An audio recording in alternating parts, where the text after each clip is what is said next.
খুব ভালো করে বুঝবেন এই কথা। ঈমান একজন মুসলমানের জীবনে সবচেয়ে বড় সম্পদ। এটা জড়ে গেছে, এদের সাথে ইহুদি নাসারাদের টাকা চলে আসছে, ভারতীয় ষড়যন্ত্র এখানে কাজ করতেছে এদেশের মধ্যে একটা বিশৃঙ্খলা লাগানোর জন্য। যারা এখানে আছেন, আমার মনে হয় আমার এই আলোচনা থেকে আপনারা স্পষ্ট হয়েছেন যে আজকে বর্তমানে বাংলাদেশে সাদিয়ার যে ফিতনা, এরা বাতিল বাতিল বাতিল, ঠিক কিনা বলুন? আজকের পর থেকে আমরা আমাদের এই এলাকার মধ্যে কোন সাদিয়া ফিতনা, ওই তাবলীগের কাজ চলতে দেব না দেব না দেব না, ঠিক কিনা বলুন? পাকিস্তানে যিনি ছিলেন, যিনি বললেন আমাদের সংবিধান প্রস্তুত, তো ওই ওর আশ্চর্য হয়ে গেল যে আরে মাত্র স্বাধীনতার ঘোষণা হচ্ছে আর আপনারা বলেন আপনাদের রাষ্ট্র পরিচালনার সংবিধান প্রস্তুত, কোথায় নিয়ে আসেন?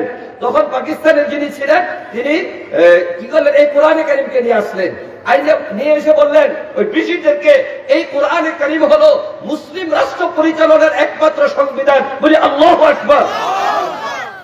ভারত কি বললো যে তোমরা তোমাদের সংবিধান নিয়ে আসো, তারা বললো আমাদেরকে একদিন সময় দিতে হবে।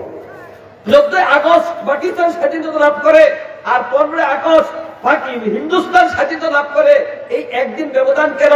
তাদের হাতে কোনো সংবিধান ছিল না, কারণ তারা মানব রচিত সংবিধানের মাধ্যমে তাদের রাষ্ট্র পরিচালনা করে, আর মুসলমান আল্লাহ প্রদত্ত সংবিধানের মাধ্যমে রাষ্ট্র পরিচালনা করে, কোন তন্ত্র মন্ত্র দিয়ে মুসলিম রাষ্ট্র পরিচালনা করে না। এই প্রেক্ষাপটে দাওয়াত ও তাবলীগের দ্বন্দ্ব এবং তার নিরসন, আমরা যারা সাধারণ মুসলমান আমাদের কাছে অত্যন্ত প্রিয় দাওয়াত ও তাবলীগের মেহনত, ঠিক কিনা বলুন?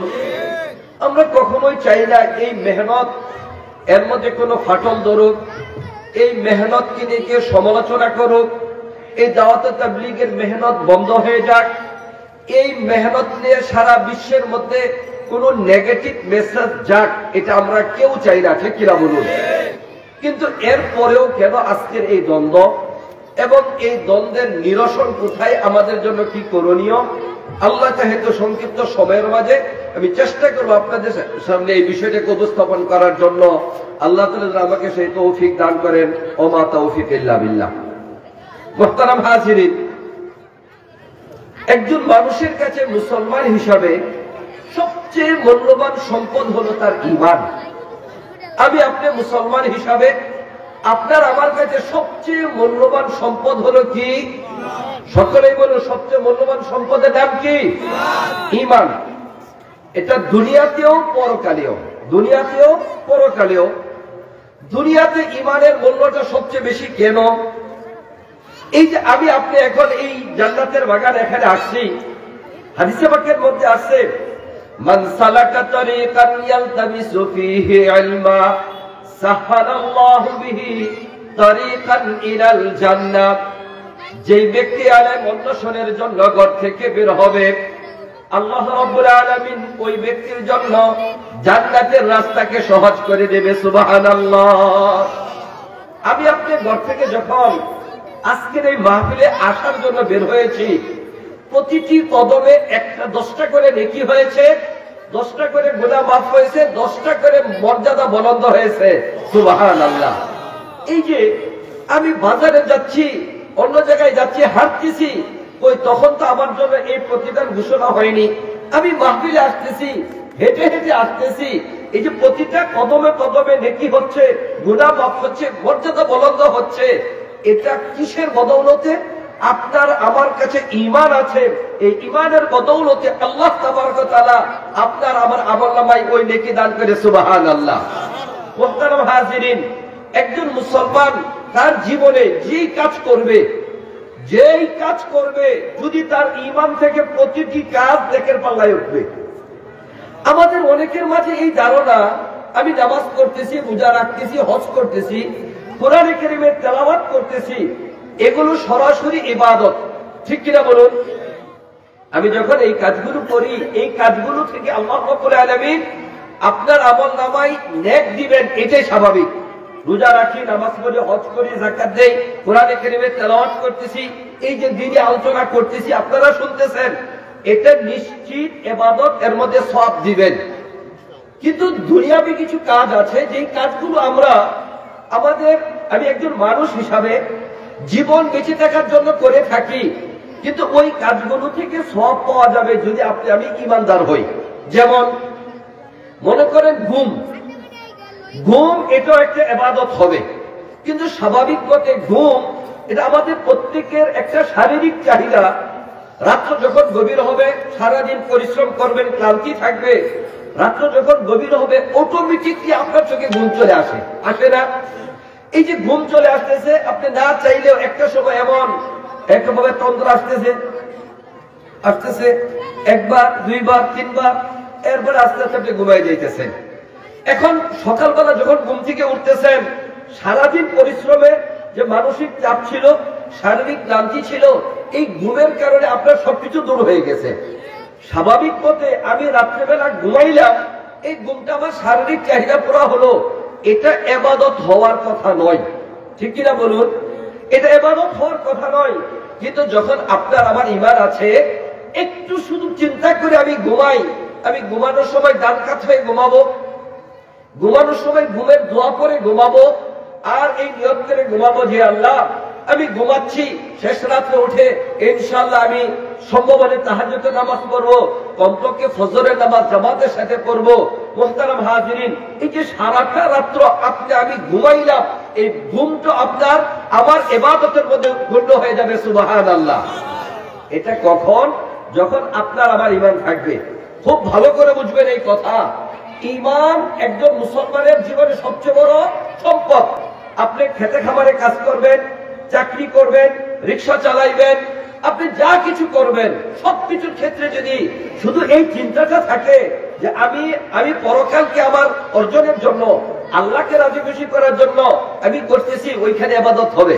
অনেকে প্রশ্ন করবেন, হুজুর আমি রিক্সা চালাই, আমি ঠেলা গাড়ি চালাই, এটা আবার ইবাদত কেমনে? হ্যাঁ, আপনি রিক্সা চালাইতেছেন, যদি আপনার চিন্তা থাকে আমি হালাল পথে রুজি উপার্জন করব, রিক্সা চালকদের ইনকাম 100% হালাল। ঠিক কিনা বলুন? এখন রিক্সা চালক মনে করছে যে আমি রিক্সা চালাইতেছি, হালাল পথে রুজি উপার্জন করব, আমার সন্তানাদিদেরকে আহার করাবো, আমি বাবা মার সেবা করব, এখান থেকে কিছু অংশ আল্লাহর রাস্তায় দান করব, আমি খেয়ে শক্তি সঞ্চয় করে আল্লাহর ইবাদত করব। জাস্ট শুধু এই নিয়তটা আপনার আমার যদি থাকে, আল্লাহ রাব্বুল আলামিন আপনার প্রত্যেকটা পেট্টেলে দেখতে থাকবেন, সব লিখতে থাকবেন। সুবহানাল্লাহ। মুহতারাম হাজিরিন, অমুসলিমরা জানে যে মুসলমানের ঈমানের কত মূল্য, দুনিয়াতে এই মূল্য, আর পরকালে ঈমানের মূল্য কত। মুহতারাম হাজিরিন, আপনার যদি ঈমান থাকে, যদি ঈমান আনার পরে আমলটা ভালো থাকে, তো এক বিনা হিসাবে জান্নাতে চলে যাবেন। আর যদি আপনার কোনো গুনাহ থাকে, ঈমান আনার পরে আপনার যদি কোনো গুনাহ থাকে, নির্দিষ্ট কিছু সময় জাহান্নামের আগুনে আপনার মুক্তি হবে। যেই পরিমাণ পাপ, ওই পরিমাণ প্রায়শ্চিত্ত ভোগ করতে হবে জাহান্নামের মধ্যে।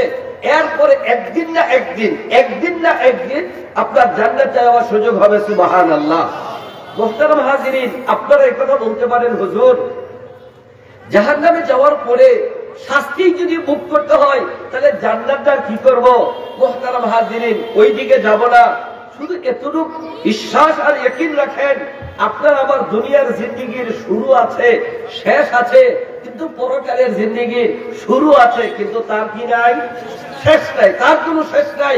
অতএব পরকালের মধ্যে আপনি কখনো না কখনো যদি জান্নাতে যেতে চান, তাহলে আপনার ঈমান শর্ত। ঈমান ছাড়া আপনি জান্নাতের মধ্যে যাওয়ার প্রশ্নই ওঠে না।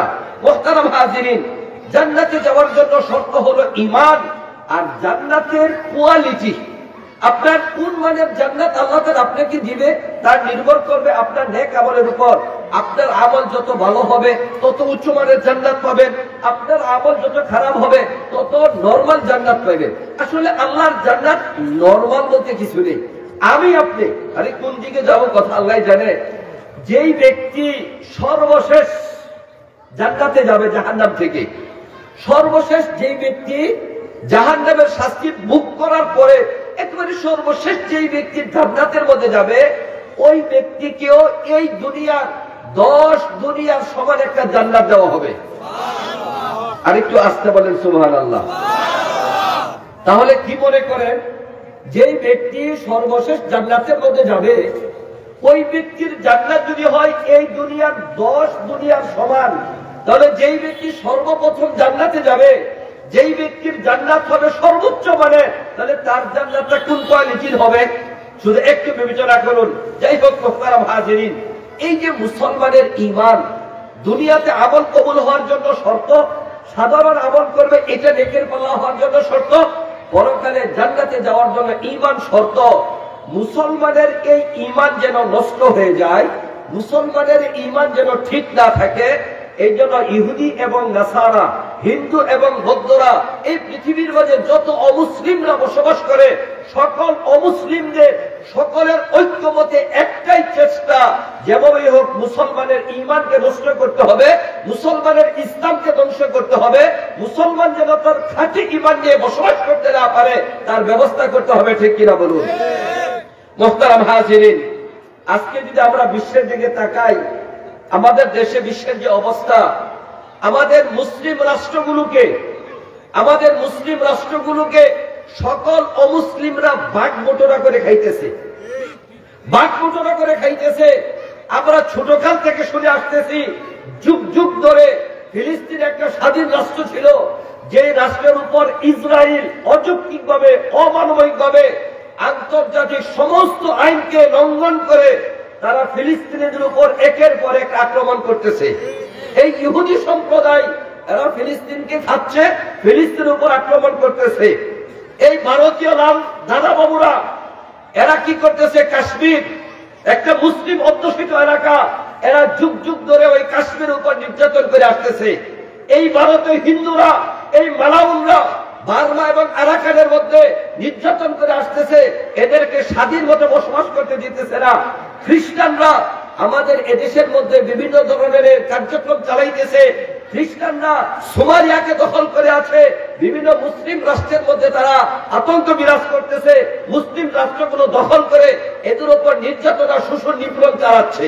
মুহতারাম হাজিরিন, ইহুদি বলেন, খ্রিস্টান বলেন, বৌদ্ধ বলেন, এরকম ভাবে হিন্দু ধর্মাবলম্বী বলেন, প্রত্যেক ধর্মাবলম্বীরা যারা চাইতেছে কিভাবে মুসলমানদেরকে ধ্বংস করা যায়।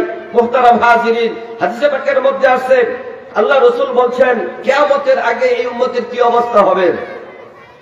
ইউশিকুল উমামু আন তাদা আলাইকুম কামা তাদা আল আকিলাতু ইলা কাসাতিহা। আল্লাহ রাসূল সাল্লাল্লাহু আলাইহি ওয়াসাল্লাম বলেন, কিয়ামতের আগে আমার এই উম্মতের এমন একটা অবস্থা হবে যে প্রত্যেক বিধর্মীরা একজন আরেকজনকে ডাকবে, দস্তরখানের মধ্যে বরফ প্লেটের মধ্যে খানা প্রস্তুত করে, যেমন ভাবে আমরা একজন আরেকজনকে ডাকি, ভাই আসেন, খানা প্রস্তুত আছে, আসেন খান।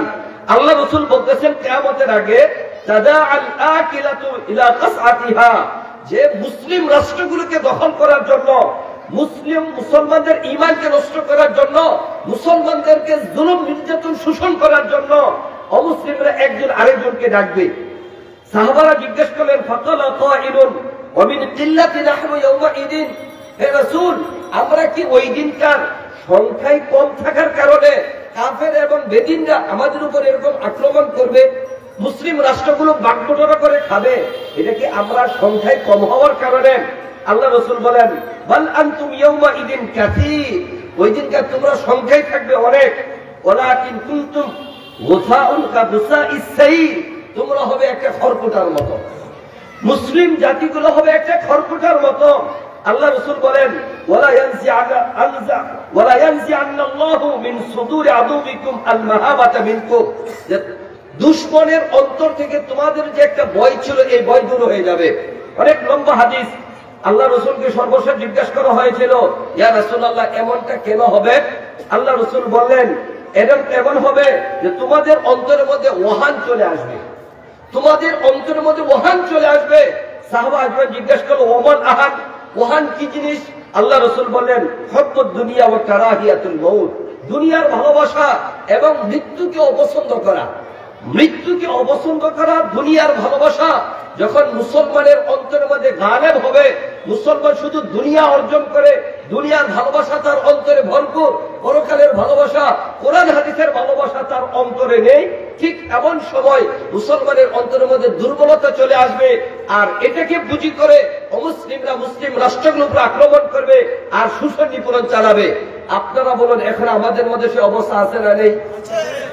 কোন একটা মুসলিম রাষ্ট্র পাবেন না যে স্বাধীন মতে সে বসবাস করতেছে। হ্যাঁ, বর্তমানে আফগানিস্তান একমাত্র রাষ্ট্র যাদের উপর কোন অমুসলিমদের কোন কর্তৃত্ব নেই, যারা একেবারে স্বাধীন মতে বসবাস করতেছে। তাদের রাষ্ট্রের মধ্যে আফিম অর্থাৎ নেশা দ্রব্য এটা চাষাবাদ হইতো। এই তালেবান সরকার ক্ষমতা আসার পরে এগুলোকে বন্ধ করে আনার আর আইনের চাষাবাদ শুরু করেছে, যে কারণে আজকে তাদের দেশ থেকে সমস্ত প্রকার দুর্নীতিকে বন্ধ করে দিয়েছে, ব্যবহারটিকে বন্ধ করে দিয়েছে, একটা মানুষের মধ্যে কাজকর্মের স্পৃহা জাগিয়ে চলেছে। আলহামদুলিল্লাহ, সারা বিশ্বের মধ্যে আফগানিস্তান এখন রোল মডেল হয়ে গেছে। দেশ থেকে দুর্নীতি দূর করতে পারলে এদেশের অর্থনৈতিক অবস্থা ভালো হয়, তার জ্বলন্ত প্রমাণ তারা রেখেছে। ঠিক কিনা বলুন মুহতারাম হাজিরিন? এছাড়াও অন্যান্য যে মুসলিম রাষ্ট্রগুলো রয়েছে এরা প্রত্যেকেই অন্য বিধর্মী। কেউ আছে ভারতের পাঁচ হাটে, কেউ আছে আমেরিকার পাঁচ হাটে, কেউ আছে ব্রিটেনের পাঁচ হাটে, কেউ আছে রাশিয়ার পাঁচ হাটে। শুধু তাদের ক্ষমতার মস্তককে ধরে রাখার জন্য তারা ইসলাম, মুসলমানের স্বার্থ, ইসলাম কায়েমের কোন চিন্তা তারা করে না। যে কারণে অমুসলিমরা মুসলমানদের উপরে চেপে বসেছে। ঠিক কিনা বলুন মুহতারাম হাজিরিন? ঠিক এমনই ভাবে অমুসলিমদের মূল চক্রান্ত হলো যে মুসলমানদেরকে ধ্বংস করে দাও, কোন মুসলিম রাষ্ট্র থাকবে না। একটা প্রশ্ন আমার মনে এখন চলে আসলো, অনেকে এই কথা বলতে পারেন যে হুজুর, ইসলাম ধর্ম হলো শান্তির ধর্ম, ইসলাম ধর্ম হলো সঠিক ধর্ম, একমাত্র মনোনীত ধর্ম, তাহলে ইসলাম ধর্মের বিরুদ্ধে সকল অমুসলিমরা এই ষড়যন্ত্র কেন করে? একেবারে তার সহজ উত্তর হলো, এই পৃথিবীর বুকে যদি ইসলাম ধর্ম কায়েম হয়ে যায়, এই পৃথিবীর বুকে যদি এই যে কোরআনে কারিম আমার সামনে আছে, এটা আমাদের জীবনের পেটানো। ঠিক কিনা বলুন? অথবা পিছনে চলে যায়, আরেকটা কথা মনে হয়ে গেল, যখন 1947 সালে ব্রিটিশদের থেকে ভারত উপমহাদেশ স্বাধীনতা লাভ করে, তখন ব্রিটিশরা 1947 সালে বলল যে পাকিস্তান একটা রাষ্ট্র হবে আর হিন্দুস্তান ভারত আরেকটা রাষ্ট্র হবে। দুইটা রাষ্ট্র হবে, তাহলে এই দুই রাষ্ট্র যদি স্বাধীন রাষ্ট্র হয় তাহলে রাষ্ট্র পরিচালনা করার জন্য সংবিধান লাগবে না? আমার কথা বুঝতেছেন আপনারা? যে রাষ্ট্র পরিচালনার জন্য সংবিধান লাগবে কি লাগবে না? তখন দুই দলকেই, ভারতের জওহরলাল নেহরু আর পাকিস্তানের যিনি ছিলেন, ইনাকে বললেন যে আপনাদের সংবিধান কি হবে? স্বাধীন রাষ্ট্র হলে রাষ্ট্র পরিচালনার সংবিধান কি হবে? পাকিস্তানের যিনি ছিলেন তিনি বললেন আমাদের সংবিধান প্রস্তুত। তো ওর আশ্চর্য হয়ে গেল যে আরে মাত্র স্বাধীনতার ঘোষণা হচ্ছে আর আপনারা বলেন আপনাদের রাষ্ট্র পরিচালনার সংবিধান প্রস্তুত, কোথায় নিয়ে আসেন? তখন পাকিস্তানের যিনি ছিলেন তিনি কি করলেন? এই কোরআনে কারিমকে নিয়ে আসলেন, আইনে নিয়ে এসে বললেন ওই ব্রিটিশদেরকে এই কোরআনে কারিম হলো মুসলিম রাষ্ট্র পরিচালনার একমাত্র সংবিধান। বলি আল্লাহু আকবার। ভারত কি বললো যে তোমরা তোমাদের সংবিধান নিয়ে আসো? তারা বললো আমাদেরকে একদিন সময় দিতে হবে। 14 আগস্ট পাকিস্তান স্বাধীনতা লাভ করে আর 15 আগস্ট হিন্দুস্তান স্বাধীনতা লাভ করে। এই একদিন ব্যবধান কেন? তাদের হাতে কোনো সংবিধান ছিল না, কারণ তারা মানব রচিত সংবিধানের মাধ্যমে তাদের রাষ্ট্র পরিচালনা করে, আর মুসলমান আল্লাহ প্রদত্ত সংবিধানের মাধ্যমে রাষ্ট্র পরিচালনা করে, কোন তন্ত্র মন্ত্র দিয়ে মুসলিম রাষ্ট্র পরিচালনা করে না। মুহতারাম হাজিরিন, অমুসলিমরা জানে যদি মুসলমান এই কোরআনের রাজ কায়েম করতে পারে, মুসলমান যদি কোরআনের সংবিধান বাস্তবায়ন করতে পারে, অমুসলিমরা যেভাবে মানুষের অর্থ সম্পদকে অসৎ উপায়ে ভোগ করে, অমুসলিমরা যেরকম শক্তিশালীরা দুর্বলের উপর জুলুম করে, অমুসলিমরা যেরকম বড়রা ছোটদেরকে নিপীড়ন করে, এই সমস্ত দরজা বন্ধ হয়ে যাবে। নেশা করতে পারবে না, অবাধে নারীকে ব্যবহার করতে পারবে না, মানুষের উপর জুলুম নির্যাতন করতে পারবে না, অন্যায় করতে পারবে না। অমুসলিমরা এটা জানে, যদি মুসলমানের কোরআনের বিধান কায়েম হয়ে যায় তারা এগুলো পারবে না। এই জন্য তাদের সর্বাত্মক চেষ্টা হলো যে কোনো উপায় হোক মুসলমান যেন তাদের কোরআনে কারীমের সংবিধান এটা রাষ্ট্র পরিচালনা করতে না পারে, এই জন্য তারা তাদের সর্বোচ্চ চেষ্টা প্রয়োগ করে। মুহতারাম হাজিরিন, আমরা 92%, আগে ছিল 95%, এখন 92%, এখন গণশুমারিতে মনে হয় 90% চলে আসে আমাদের এদেশে মুসলমানের সংখ্যা। দিন দিন কমতেছে, বাড়তেছে না। হিন্দুদের সংখ্যা দিন দিন বাড়ে আর আমাদের সংখ্যা কমে, আর আমরা হলাম মুসলিম রাষ্ট্রে বসবাস করি। মোহতারাম হাজিরিন, আপনারা বলুন, আজকে স্বাধীনতার পর থেকে আজকে 54 বছর হয়ে গেছে গা, মানব রচিত ওই সংবিধানকে ওই ডাস্টবিনে ফেলে দিয়ে আল্লাহ প্রদত্ত কোরআনে কারিমের এই সংবিধানের মাধ্যমে যদি আমাদের বাংলাদেশ পরিচালিত হতো, তাহলে মানুষ কি আরো শান্তিতে থাকতো না অশান্তিতে থাকতো? আমাদের দেশ উন্নতি হতো না অবনতি হতো? মুহতারাম হাজিরিন, সময় এসেছে আপনাদের সজাগ হওয়ার, সময় এসেছে আপনাদের সচেতন হওয়ার।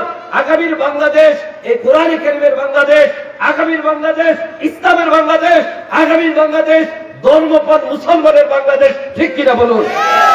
মুহতারাম হাজিরিন, আমি বলতেছিলাম এই জন্য অমুসলিমদের কথা হলো এই কোরআনের বিধান তারা কোথাও কায়েম করতে দেবে না। মুহতারাম হাজিরিন, প্রথমত টার্গেট হলো তোমরা মুসলিম রাষ্ট্রগুলো ধ্বংস করে দাও।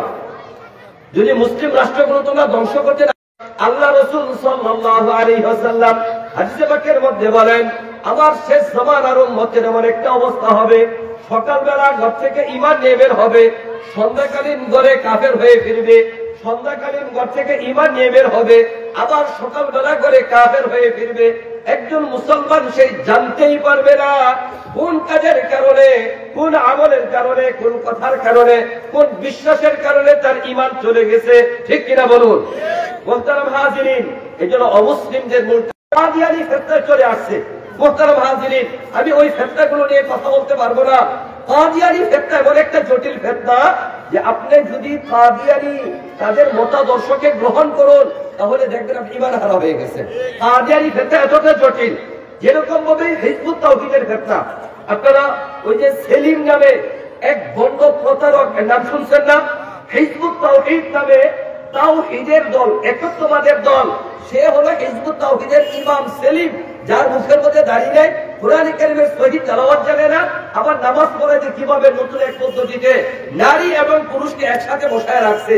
স্বাভাবিক মানুষ দেখলে তো মনে করবে, হাই হাই, এরা তাওহীদের কথা বলে, একত্ববাদের কথা বলে, এরা তো ঈমান কায়েম করবে, ইসলাম কায়েম করবে।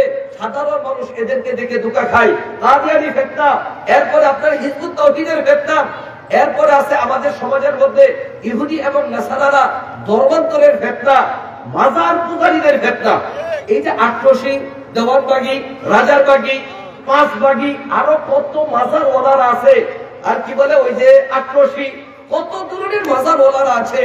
আল্লাহু আকবার। ভাই আসলে জানেন কি, ওই যে মানুষের অবস্থা হলো যে আমাদের মুসলিম সমাজের ঈমানটাকে ধ্বংস করার জন্য এমন সূক্ষ্মভাবে তাদের পায়তারা করতেছে, আপনি কাকে বিশ্বাস করবেন, কাকে ছাড়বেন? এই ধরনের যারা মাজার পূজা করতেছে, মাজারে মান্যত করতেছে, শিরক করতেছে, তারা প্রত্যেকে মনে করতেছে, আরে আমি তো নেকের কাজ করতেছি, ভালো কাজ করতেছি। মুহতারাম হাজিরিন, মাজারের মধ্যে শুধু মান্যত করার কারণে তার ঈমান চলে গেছে, সে কল্পনা করতে পারে নাই। মুহতারাম হাজিরিন, আরো এরকম অসংখ্য জিনিস এইভাবে আমাদের সমাজে চালাচ্ছে, যার মাধ্যমে মুসলমানের ঈমানকে নষ্ট করে দিতেছে। বর্তমান সময়ে সবচেয়ে বড় একটা ফিতনা হলো সারিয়া ফিতনা, সবচেয়ে বড় একটা ফিতনা হলো দাওয়াত তাবলীগের ফিতনা। মুহতারাম হাজিরিন, এই যে ভারতীয় দাদা বাবুরা, যাদেরকে আমরা আমাদের বন্ধু মনে করি, ওরা শুধু খালি আমাদের শুধু রাষ্ট্রেরই দুশ্মন নয়, এরা মুসলমানের দুশ্মন, ইসলামের দুশ্মন। এরা চায় যে কোনো উপায়ে এদেশ থেকে ইসলাম মুসলমানদেরকে নিধন করতে, আর এদের যেন কখনো শান্তিতে না থাকে তার সর্বোচ্চ কার্যক্রম এরা চালাইতেছে। যেমন ওই যে আপনার ইসকন, গত কিছুদিন আগেও এদেশের মধ্যে ইসকন, আমাদের এদেশের মধ্যে যারা সংখ্যালঘু হিন্দু জামায় আদর আমাদের এদেশে বসবাস করতেছে, কত বড় দুঃসাহস! একটা আদালত চত্বরের মধ্যে একজন আইনজীবীকে তারা হত্যা করে, তাদের দুঃসাহস কোন পর্যায়ে হলে? মুহতারাম হাজিরিন, কিন্তু ভারতের মধ্যে কোথাও দেখবেন না কোন মুসলমান ভারতে, কোন মুসলমান কিন্তু ভারতীয়কে মারবে, কল্পনাই করা যায় না। আর আমাদের এদেশের মধ্যে হিন্দু, সে আমাদের একজন মুসলিম আইনজীবীকে আদালতের মধ্যে হত্যা করতেছে, অথচ কোন মুসলমান এই চিন্তাই করে না কোন হিন্দুকে দেশে হত্যা করার। মুহতারাম হাজিরিন, এই যে ইসকন নামক হিন্দু, বৌদ্ধ, খ্রিস্টান ঐক্য পরিষদ, ইসকনকে দিয়ে আমাদের এদেশের মধ্যে অস্থিতিশীলতার সর্বোচ্চ পর্যায়ে তার চালাইতেছে। মুহতারাম হাজিরিন, কথায় কথায় চলে আসে ভারতের দাদা বাবুরা তারা বলে মানবতার কথা, তারা বলে ধর্ম নিরপেক্ষতার কথা, তারা বলে সবাই তোমরাই হলে সবচেয়ে হিন্দুত্ববাদকে পালন করো। ধর্ম নিরপেক্ষতা মতবাদ অর্থ কি? এই রাষ্ট্রের মধ্যে যত নাগরিক বসবাস করে যেই ধর্মের হোক না কেন সে ওই ধর্মের বিধান পালন করতে পারবে বিনা দ্বিধায়। এর নাম হলো ধর্ম নিরপেক্ষতা। আমাদের বাংলাদেশে সরকার প্রধান যারা হয় তাদের বক্তব্য একটাই, আমরা ধর্ম নিরপেক্ষ রাষ্ট্র বসবাস করি, যার যে ধর্ম পালন করবে। আমাদের দেশে তাই আছে, হিন্দুরা পূজা করতেছে। ভারতবর্ষকে 800 বছর মুসলমানরা রাজত্ব করেছে। ভারতবর্ষে 800 বছর মুসলমানরা রাজত্ব করেছে। মুসলমানরা যদি ওই 800 বছর তারা চাইতো যে ভারতবর্ষে কোনো একটা হিন্দু থাকবে না, একটা করে মুসলমান মানাবে প্রতিদিন একটা করে হিন্দুকে, তাহলে ভারতবর্ষে কোনো হিন্দু খুঁজে পাওয়া যেত না। অথচ 800 বছর মুসলমানরা ভারতে রাজত্ব করার পরেও হিন্দুরা তাদের জায়গায় বহাল ছিল এবং তারা স্বাধীন মতো ওই রাষ্ট্রে বসবাস করছিল। মুহতারাম হাজিরিন, ওই সময়কার হিন্দুরা তারা মন্দির বানিয়েছে, তারা মন্দির পূজা করেছে, মুসলমান বাধা দেয়নি। এই ভারত থেকে ব্রিটিশ মিডিয়াদেরকে তাড়িয়েছে উলামায়ে কেরাম। উলামায়ে কেরামের বদৌলতে ভারত স্বাধীনতা লাভ করেছে। ঠিক তেমন ভাবে বাংলাদেশও উলামায়ে কেরামের রক্তের বিনিময়ে স্বাধীনতা লাভ করেছে। আমি ওই দিকে যাচ্ছি না, শুধু আপনাদেরকে একেবারে সংক্ষেপে বুঝাতে চাই, ভারত যে কথা বলে তারা ধর্ম নিরপেক্ষ রাষ্ট্র, এরা কখনোই ধর্ম নিরপেক্ষ রাষ্ট্র হতে পারে না। আমাদের এ দেশের মধ্যে কখনো শুনছেন কোন হিন্দু পাঠা বলি দিয়ে খাইছে? মুসলমানের নীতি হলো জবাই করতে হবে বিসমিল্লাহ বলে, বিসমিল্লাহ বলে জবাই করে খেতে হবে। কোন হিন্দু আমাদের এদেশের মধ্যে বিসমিল্লাহ বলা ছাড়া পাঠা বলি দিয়ে খাইছে? পাঠা বলি দিয়ে কেন খাইলো? এই যে কোন হিন্দুকে পিটিয়ে মারা হয়েছে বাংলাদেশে এমন কোন দৃষ্টান্তকে দেখাতে পারবেন? বাংলাদেশের মধ্যে মন্দিরে হিন্দুরা পূজা করতেছে, কোন মুসলমান ধর্মীয় দাঙ্গা হিসাবে কোন মন্দিরে আক্রমণ করেছে এমন দৃষ্টান্তকে দেখাতে পারবেন? চ্যালেঞ্জ, দেখাতে পারবেন না। এখন বলবেন হুজুর, আমরা বিভিন্ন পত্র পত্রিকা মিডিয়ার মধ্যে মাঝে মাঝে দেখতে পাই যে কিছু কিছু মন্দির আক্রান্ত হয়েছে, কে কে যেন ভেঙে ফেলেছে। এরা দুই শ্রেণীর লোক।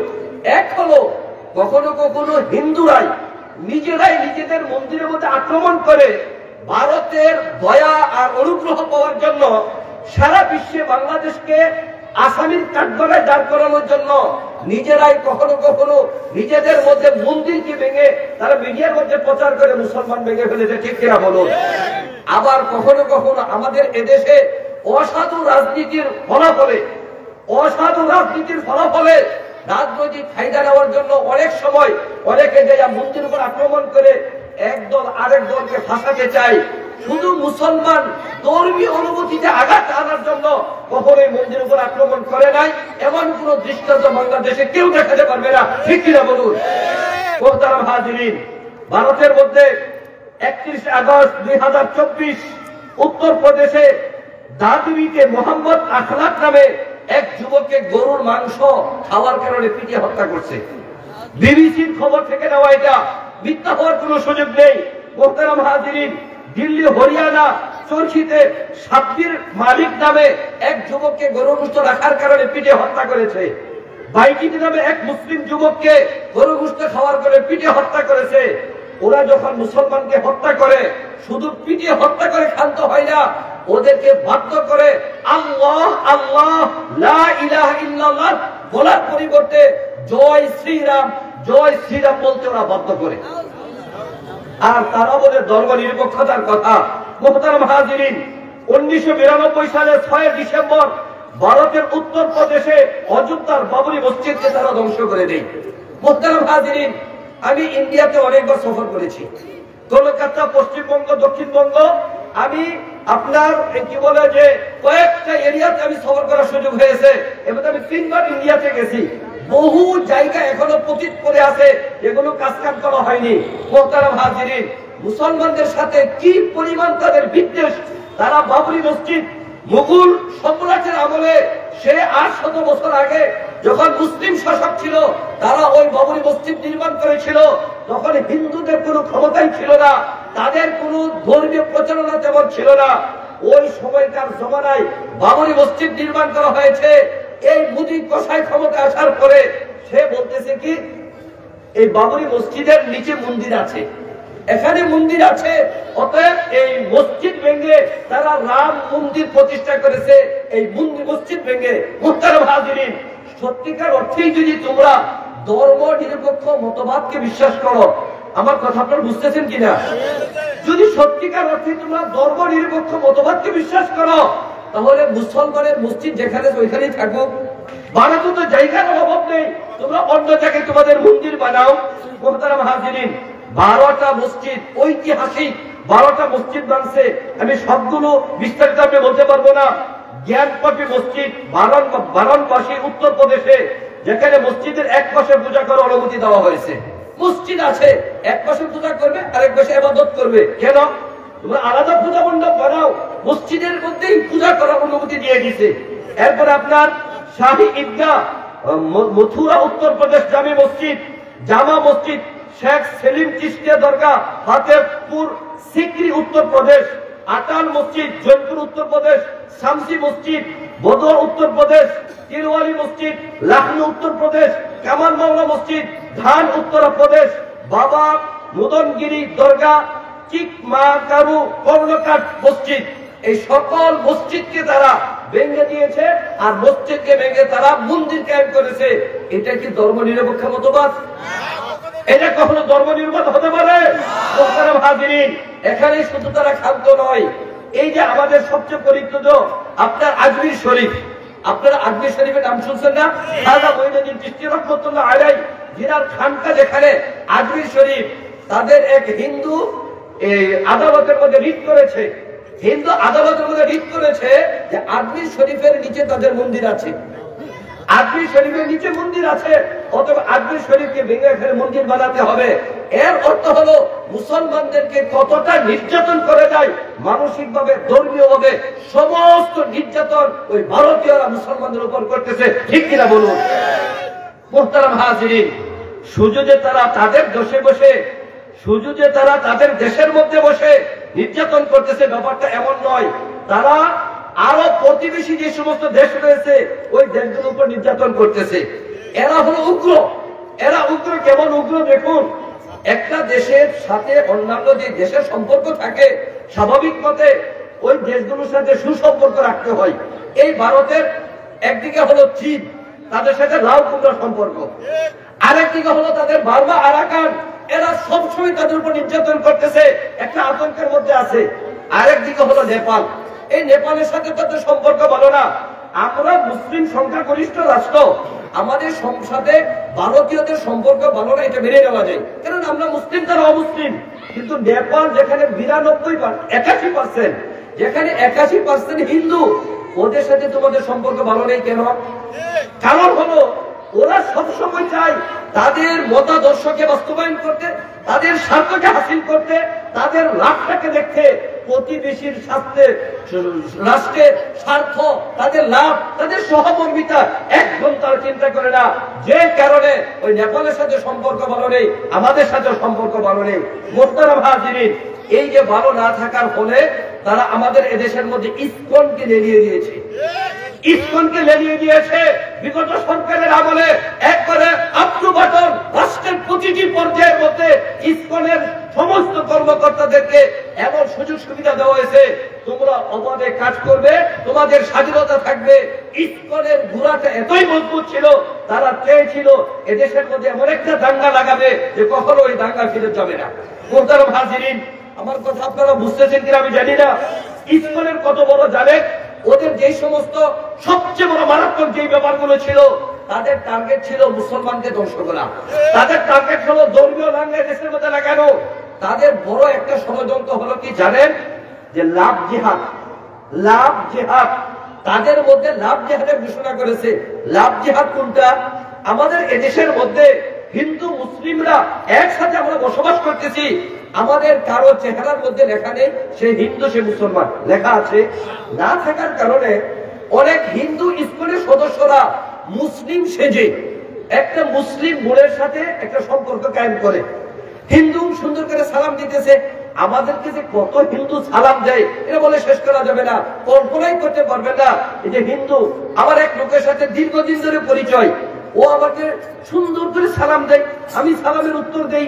আবার হঠাৎ করে একদিন আমাকে একজন বলতেছে, হুজুর আপনি যে তার সাথে যে সুন্দর করে সালামের আদান প্রদান করলেন, ও তো হিন্দু। বলেন কি? আমি ওকে একসাথে বসে খানা খাইছি, আমি তো হিন্দু জানি না। আমার বক্তব্য হলো, আমাদের এদেশে হিন্দুরা স্বাধীন মতে বসবাস করতেছে।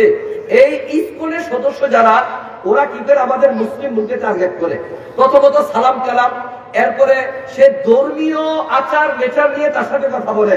নামাজ পড়েছ, আজকে কি তাহাজ্জুদ করেছো বোন? এই তুমি কি ঠিক মতো পর্দা করো? হ্যাঁ ঠিক মতো পর্দা করবা, পর্দা আল্লাহর বিধান। মানে এরকম ধর্মীয় কথা তার সাথে বলে। এখন ওই মুসলিম বোন মনে করে, মাশাআল্লাহ এই লোকটা আমাকে ধর্মের ব্যাপারে উৎসাহী করতেছে, আমাকে ধর্ম মানার ব্যাপারে আমাকে পরামর্শ দিতেছে, ছেলেটা নিয়ে কতই ভালো। এভাবে সম্পর্ক করে করে একটা সময় ওদের মূল টার্গেট হলো ওর সাথে অবৈধ মিলামেশা করে জারদ সন্তান, হিন্দু সন্তান তার পেটের মধ্যে ঢুকাই দেওয়া, হিন্দু সন্তান তার পেটের মধ্যে ঢুকিয়ে দেওয়া। পরে যখন তার সাথে মিলামেশা করে তার গর্ভে অবৈধ সন্তান, বালাউন্দের সন্তান ঢুকিয়ে দেয়, পরে তার খবর হয় আমি তো মুসলমান, আমি তো হিন্দু। তখন ওই মুসলমান বোনের মাথায় আসমান ভেঙে পড়ে, হায় হায় আমি কি করলাম। এখন প্রস্তাব দেই, ঠিক আছে আমি হিন্দু ছিলাম, আমার সাথে সম্পর্ক হয়েছে, তুমিও হিন্দু হয়ে যাও, আমি তোমাকে বিয়ে করে নিব। অথবা যদি না করো তাহলে এই যে দেখো আমি তোমার সাথে যত ধরনের অপকর্ম করেছি সমস্ত রেকর্ড আমার কাছে আছে, আমার কথা মতো যদি না চলো তাহলে তোমার সমাজের মধ্যে এই সমস্ত অবৈধ ভিডিও প্রচার করে দিব, আর মান সম্মানে তুমি সমাজে বসবাস করতে পারবে না। এভাবে তারা আমাদের মুসলিমদেরকে লাভ জেহাদের নামে তারা এমন করতেছে, আর দেশকে অস্থিতিশীল করার যত পরিকল্পনা এরা করে যাইতেছে, এর নাম হল ইসকন। যাই হোক মুহতারাম হাজিরিন, আমি যেই বিষয় আপনাদের সামনে বলতে চেয়েছিলাম অন্যদিকে চলে গেলাম। ঈমান ধ্বংস করার জন্য ঠিক এমন ভাবে আরো একটা ফিতনা ভারতীয়রা আমাদের দেশে ঢেলিয়ে দিয়েছে, এটা হলো সাদিয়া ফিতনা, দাওয়াত ও তাবলীগের ফিতনা। মুহতারাম হাজিরিন, আপনারা জানেন সারা বিশ্বে, শুধু বাংলাদেশে নয়, সারা বিশ্বে দাওয়াত ও তাবলীগের মেহনত সমান তারে গ্রহণযোগ্য এবং সব শ্রেণীর মানুষ এই দাওয়াত ও তাবলীগের কাজের সাথে জড়েছে। এবং এই দাওয়াত ও তাবলীগের কাজের মাধ্যমে আলহামদুলিল্লাহ হাজার হাজার নেশাখোর নেশা ছেড়েছে, হাজার হাজার বেনামাজি নামাজি হয়েছে, হাজার হাজার অমুসলিম কালিমা পড়ে মুসলমান হয়েছে। সুবহানাল্লাহ।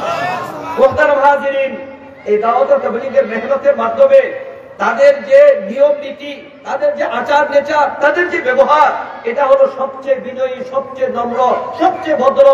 এই ব্যবহারের মাধ্যমে শুধু বাংলাদেশ মুসলিম রাষ্ট্রগুলোর মধ্যে নয়, ভারত, বাংলাদেশ, পাকিস্তান, ইন্দোনেশিয়া, শুধু মুসলিম রাষ্ট্রগুলোর মধ্যে নয়, অমুসলিম রাষ্ট্রগুলোর মধ্যে, আমেরিকা যেখানে কোনোদিন কোনো আযানের ব্যবস্থা ছিল না, ব্রিটেন, ইটালি, ফ্রান্স, ওই সমস্ত এলাকার মধ্যে যেখানে কোনো মুসলমান বসবাস অবস্থা ছিল না, আযান হইতো না, মসজিদ ছিল না, আলহামদুলিল্লাহ এই দাওয়াত ও তাবলীগের মেহনতের মাধ্যমে সারা বিশ্বে এখন মানুষ দলে দলে ইসলামের মধ্যে প্রবেশ করতেছে। সুবহানাল্লাহ। মুহতারাম হাজিরিন, যখন অমুসলিমরা দেখলো এই অবস্থা, যে হায় হায়, যেভাবে মুসলমানের দাওয়াত ও তাবলীগের মেহনতের মাধ্যমে দলে দলে মানুষ ইসলাম ধর্ম গ্রহণ করতেছে, অদূর ভবিষ্যতে আগামী 5 থেকে 10 বছরের মাধ্যমে সারা বিশ্বে মুসলমানের সংখ্যা এমন হবে যে খ্রিস্টানরা সবচেয়ে বেশি ধর্ম অনুসারী বর্তমানে বিশ্বের মধ্যে, এদেরকে পিছনে বলে 1 নম্বর শ্রেষ্ঠ ধর্ম, সবচেয়ে বেশি মানুষ যেই ধর্ম মানে মুসলিম ধর্ম মানে, এটা প্রমাণ হয়ে যাবে। অতএব এই ধর্মের প্রচার প্রসার এবং যেই জায়গা থেকে এই ধর্ম প্রচার হয় ওই জায়গা আমাদের আঘাত করতে হবে। মুহতারাম হাজিরিন, সেই আঘাতের জন্য সর্বপ্রথম তারা বেছে নিয়েছিল কওমি মাদ্রাসাকে, সর্বপ্রথম তারা বেছে নিয়েছিল কওমি মাদ্রাসাকে। এই যে শিরিজালা তালিমুস সুন্নাহ মাদ্রাসা ও দাওয়াতুস সুন্নাহ মহিলা মাদ্রাসা এবং ছোট ছোট মাদ্রাসা আমাদের এই বাগের বাজার এরিয়ার মধ্যে, আমার মনে প্রত্যেকটা অলি গলিতে এক একটা করে মাদ্রাসা আছে। বলেন আলহামদুলিল্লাহ। এই মাদ্রাসা হতে লাভটা ক্ষতি আমাদের। যে ছাত্রগুলো জীবনে কোনোদিন কোরআন পড়তো না, আলহামদুলিল্লাহ এই ছোট ছোট প্রতিষ্ঠান উচিলায় তাদের কোরআন পড়ার একটা ব্যবস্থা হয়েছে। আজ থেকে যদি 2-4 বছর আগের অবস্থা অবস্থা আমরা দেখি, সকালবেলা কিন্ডারগার্টেন কেজি স্কুলগুলোর কারণে আমাদের বাচ্চারা মক্তবের মধ্যে পড়তো না, আমাদের বাচ্চারা স্কুল মক্তবের মধ্যে পড়তো না। কিন্তু আলহামদুলিল্লাহ এখন একটা পরিবর্তন আসছে। ওলামা একরাম দলবল মুসলমান তারা সচেতন হয়েছে, ঘরে ঘরে গলিতে গলিতে ছোট ছোট মাদ্রাসা হইতেছে, আর বাচ্চারা কোরআন শিখার একটা সুযোগ পেয়েছে। ঠিক কিনা বলুন মুহতারাম হাজিরিন? ওরা দেখলো যে কওমি মাদ্রাসা থেকে ইসলামের কয়েক ধরনের সৈনিক বের হয়। এক নম্বর সৈনিক হলো কওমি মাদ্রাসা থেকে কোরআন হাদিস অর্জন করে এমন যোগ্য আলেম বের হয় যাদেরকে কখনোই টাকার বিনিময়ে কিনা যায় না। যারা যারা এমন হয় রাজনৈতিক ময়দানে অন্যের বিরুদ্ধে প্রতিবাদ করে, মসজিদের মিম্বার থেকে প্রতি জুমায় আলোচনা করে, একটা মাদ্রাসা থেকে প্রতি বছর 15-20 জন করে আলেম বের হয়ে প্রত্যেকে আবার এক একটা করে দ্বীনি প্রতিষ্ঠান কায়েম করে, এদের মধ্য থেকে দাওয়াত ও তাবলীগের কাজ পরিচালনা করে, খানকার মাধ্যমে ফিরালির মাধ্যমে মানুষের আত্মশুদ্ধি করে, ঠিক তেমন ভাবে বই লেখনির মাধ্যমে মানুষের ইসলামী দিকে দাওয়াত দেয়। এই যে বই লেখনি, বক্তৃতা দেওয়া, মসজিদ ইমামতি করা, অন্যের বিরুদ্ধে রাজপথে আন্দোলন করা, দাওয়াত ও তাবলীগের কাজ করা, এই কওমি মাদ্রাসাকে চতুর্মুখী মানুষকে ইসলামের প্রতি দাওয়াত দিতেছে, ইসলামের কাজ করতেছে। এরা টার্গেট করলো যে কোনো উপায়ে হোক, যে কোনো উপায়ে হোক কওমি মাদ্রাসাকে বন্ধ করতে হবে। তারা জঙ্গি সাজানো নাটক করলো। ওই যে আমাদের সারা বিশ্ব থেকে দেখেন না, যখন আফগানিস্তানের মুজাহিদিনরা তাদের রাষ্ট্রকে স্বাধীন করার জন্য জিহাদ করতেছে, তখন আইএস নামে একটা জঙ্গি সংগঠন দাঁড় করাইছে, যা সম্পূর্ণ ইহুদি এবং নাসারাদের পৃষ্ঠপোষকতায় তাদের বানানো একটা সন্ত্রাসী দল। তাদের নাম দিয়েছে আইএস। ওই নামটাকে ব্যবহার করে মুসলমান মুজাহিদিনদেরকে কলঙ্কিত করতে, দোষারোপ করতে সারা বিশ্বের মধ্যে এদেরকে দাগি, দোষী, সন্ত্রাসী, জঙ্গি বানানোর একটা পায়তারা চালিয়েছিল। আলহামদুলিল্লাহ এটা তারা পারে নাই। যাই হোক মুহতারাম হাজিরিন, প্রথম টার্গেট ছিল কওমি মাদ্রাসাকে ধ্বংস করা। কওমি মাদ্রাসাকে তারা বলতো জঙ্গি প্রজনন কেন্দ্র। ঠিক কিনা বলুন? ও মুসলিমদের সাথে সুর মিলিয়ে আমাদের এদেশের কিছু ইহুদি নাসারাদের 5-8 গোলাম, এরা কওমি মাদ্রাসাকে বলতো জঙ্গি প্রজনন কেন্দ্র। এর অর্থ এখান থেকে জঙ্গি বের হয়ে আসে, সন্ত্রাসী বের হয়ে আসে। ওরা চেয়েছিল কোনো না কোনো ভাবে এই কওমি মাদ্রাসাকে বন্ধ করে দেওয়ার জন্য। আলহামদুলিল্লাহ বাংলাদেশের ধর্মপ্রাণ মুসলমানের আন্তরিকতায় আর তাদের সহযোগিতায় ওই ইহুদি নাসারারা তারা পারে নাই বাংলাদেশ থেকে একটা কওমি মাদ্রাসা বন্ধ করতে। ঠিক কিনা বলুন? এবং কিয়ামত পর্যন্ত যতদিন এই বাংলাদেশ থাকবে, এদেশের ধর্মপ্রাণ মুসলমান নামাজ পড়ে না, রোজা রাখে না, কিন্তু ইসলামের বিরুদ্ধে কেউ কোনো কথা বলবে, মুসলমানের বিরুদ্ধে কেউ কোনো কথা বলবে, এটা তারা মেনে নেয় না। ঠিক কিনা বলুন? মুহতারাম হাজিরিন, কওমি মাদ্রাসাকে যখন বন্ধ করতে পারে নাই, তখন তারা চিন্তা করলো কোন জায়গা দিয়ে আঘাত করলে মুসলমানদের মধ্যে ফাটল সৃষ্টি করা যাবে, দাওয়াতের কাজ বন্ধ করা যাবে। তারা দেখলো দাওয়াতে তাবলীগের কাজ, তারা দেখলো দাওয়াতে তাবলীগের কাজ। এই কাজের মধ্যে যদি আঘাত করা যায় তাহলে অর্ধেক দিনের দাওয়াত বন্ধ হয়ে যাবে। মুহতারাম হাজিরিন, ছলে বলে কৌশলে তারা মাওলানা সাদকে কিনে দিছে। তারা মাওলানা সাদকে কিনে নিয়ে তার জবানের মাধ্যমে বিভ্রান্তিকর ফতোয়া, মিথ্যাবাদ এবং মুসলমানের মধ্যে কিভাবে ফাটল ধরানো যায়, ঐক্যকে নষ্ট করানো যায়, তার জবান দ্বারা ওই সমস্ত কথা বের করে নিয়ে আসছে একে একে। আর তারা তাদের মিশনের মধ্যে চূড়ান্ত ভাবে সফল হয়ে গেছে। মাওলানা সাদের এক ফেতনার কারণে আজকে বাংলাদেশের মধ্যে 2018 সালে আমাদের তালেবান ছাত্ররা টুঙ্গির ময়দানে তারা শাহাদত বরণ করেছে। আর গত পরশুদিন তারা আবারও আমাদের এই ছাত্রদের উপর এবং দাওয়াত ও তাবলীগের হক্কানি ভাইদের উপর আক্রমণ করে 4 জন ভাইকে তারা শহীদ করে দিয়েছে।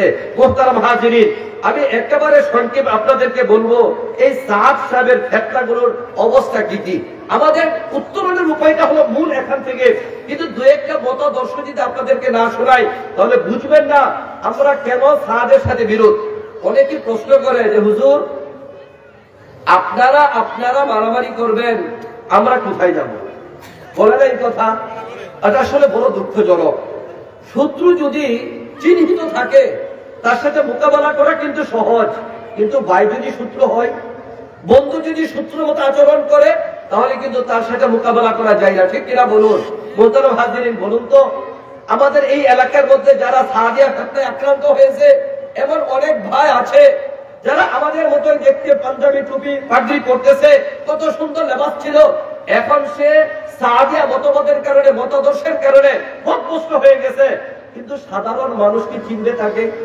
তাদের পিঠের মধ্যে কি লেখা আছে সে সাদ গ্রুপ আর সে উলামা একরাম শুরা গ্রুপ লেখা আছে? লেখা নেই। মুহতারাম হাজিরিন, যে কারণে আমাদের মাঝে বড় ফিতনা চলে আসছে, এই ফিতনা নির্মূল করা বড়ই কঠিন হয়ে গেছে। এই যে গত পরশুদিন যে আক্রমণ হলো জঙ্গির ময়দানে, সবগুলো মিডিয়া এই কথা বলে যে তারা সাদ গ্রুপ, তারা বলে এই কথা জুবায়ের গ্রুপ আর সাদ গ্রুপ। আপনারা যারা এখানে আছেন, আমার মাইকের আওয়াজ যেই পর্যন্ত পৌঁছতেছে আপনারা পরিষ্কার করে জেনে রাখুন, সাদ গ্রুপ আছে কিন্তু জুবায়ের নামে গ্রুপ নেই।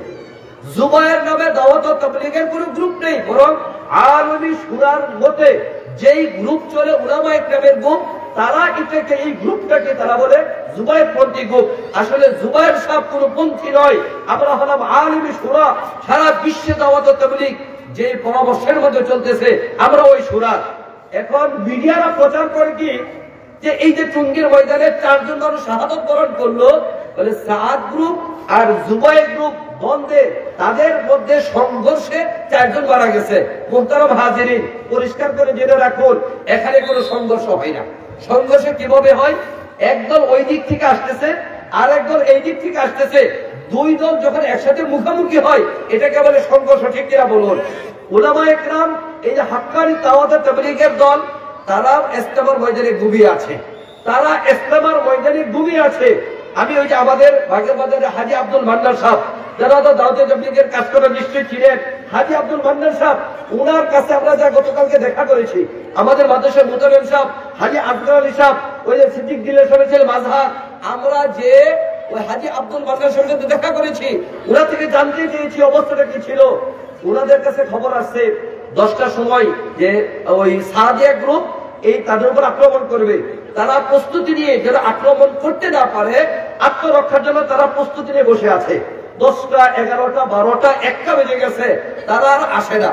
তখন তারা মনে করছে মনে হয় ওরা আর আমাদের উপর আক্রমণ করবে না, যে কারণে অধিকাংশ সাথীরা শুয়ে গেছে আর 2-1 পাহারা দিচ্ছে।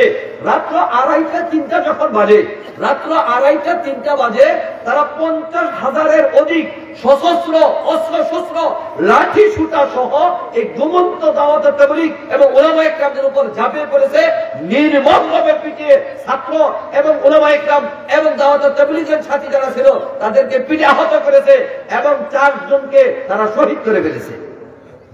আপনারা বলুন, রাত্র 2:30 আর 3টায়, খুব ভালো করে মনে রাখবেন এই কথাটা, বুঝেন? আচ্ছা বলুন, দাওয়াত তাবলীগের ওই পক্ষের সাথে তোমাদের বিরোধ থাকতেই পারে, যেহেতু একটা বিরোধ চলে আসছে, এই বিরোধের জন্য তোমরা যদি তাদের সাথে কথা বলতে হয়, তোমরা সামনাসামনি বলবে, কথা বলবে। যদি সত্যিকার অর্থে তোমাদের কাছে দ্বীনের দরদ থাকতো, ঈমান তোমাদের মাঝে থাকতো, তাহলে রাতের অন্ধকারে সপ্তাহ চত্বরের মধ্যে যেভাবে হায়ানারা উলামাদের উপর রাতের অন্ধকারে গুলি চালিয়ে মানুষকে হত্যা করেছিল, ঠিক ওই কায়দায় সাদিয়া ফিতনারা ওই ভারতীয়দের পৃষ্ঠপোষকতার মাধ্যমে রাত 2:30, 3টা বাজে সাধারণ মুসলিমদের উপর আক্রমণ করেছে, ঠিক কিনা বলুন? মুহতারাম হাজিরিন, তোমাদের মাঝে যদি সামান্যতম বিবেক আর দরদ থাকতো, তাহলে তোমরা দিনের বেলা আসতে, লাঠি সুটা নিয়ে আসছিলে, আয়সা বলতে হয় তোমরা যারা মাঠের মধ্যে বের হয়ে যাও, আমরা মাঠের মধ্যে যাব, যদি তোমরা বের না হও তাহলে তোমাদের সাথে আমরা মারামারি করবো। তোমরা সকাল 10টার সময় আসতে, প্রশাসনকে জানাইতে যে আমরা মাঠ দখল করতে আসতেছি, তাদেরকে বলেন বের হয়ে যাওয়ার জন্য, যদি তারা বের না হয় তাহলে আমরা তাদের সাথে মারামারি করবো। সকাল 10টা বাজে আসতে, 12টায় আসতে, প্রশাসনকে জানাইতে, এরপরে যদি তারা বের না হইতো, এরপরে তারা আক্রমণ করতে, তাহলে একটা যুক্তিগত ছিল। রাতের অন্ধকারে 2:30, 3টা বাজে ঘুমন্ত অবস্থায় এর মধ্যে তারা আক্রমণ করলে এর অর্থই হলো এরা যে সত্যিকার অর্থে সন্ত্রাসী, এরা যে ইসলাম বিদ্বেষী, এরা যে ইহুদি নাসারাদের দালাল, এর চেয়ে বড় প্রমাণ আর হতে পারে না, ঠিক কিনা বলুন? মুহতারাম হাজিরিন, এই সাদিয়া ফিতনার ধরনগুলো কি কি? 1 নাম্বার, যেই কারণে মনে রাখবেন, এই যে মাওলানা সাদ সাহেব, তার সাথে আমাদের জমি জামানের বিরোধ আছে, ঘর বাড়ি নিয়ে কোনো বিরোধ আছে? এই মৌলানা সাদ সাহেব যখন বাংলাদেশে আসতেন, আমি মাঝহার কতবার উলামায়ে কেরামের বয়ান করতেন, উনি আমিও বয়ানে যাইতাম, যাইয়া বলতাম যে ওনার বয়ানটা শুনতাম, তিনি বয়ান করতেছেন, তো আমরা অপেক্ষাই করতাম সাদ সাহেব কখন বয়ান করবো বয়ান শোনার জন্য। উনা ওই সুরা একজন সদস্য ছিল, আমরা এক বাক্যে ওনাকে মানতাম। তো ওনার সাথে বিরোধটা হলো কেন? বিরোধ হলো এই জন্য, একজন মুসলমানের কাছে আমি যে শুরুতে কথা বলছিলাম, ঈমান সবচেয়ে বড় সম্পদ। সবচেয়ে বড় সম্পদ কি? ঈমান। ঈমান নষ্ট হয়ে যাবে, কারো থেকে বন্ধুত্ব রাখবো আর বন্ধুত্বের কারণে ঈমান নষ্ট হয়ে যাবে, এমন বন্ধুত্ব মুসলমান রাখে না। মুহতারাম হাজিরিন, মুহতারাম হাজিরিন, এক নাম্বার যে কারণে আমরা তাদের সাথে বিরোধ, নাম্বার এক, সে বলে ইমামতি করে টাকা নেওয়া জায়েজ না। আপনারা বলুন, ইমামতি করে যদি টাকা নেওয়া জায়েজ না হয়, এদেশের মধ্যে ইমাম পাওয়া যাবে? ইমাম সাহেব যখন ইমামতি করবে, টাকা নেওয়া যদি জায়েজ না হয়, তাহলে সে কি করে খাবে? আমি বিস্তারিত যাচ্ছি না, শুধু মতদর্শগুলো বলতেছি।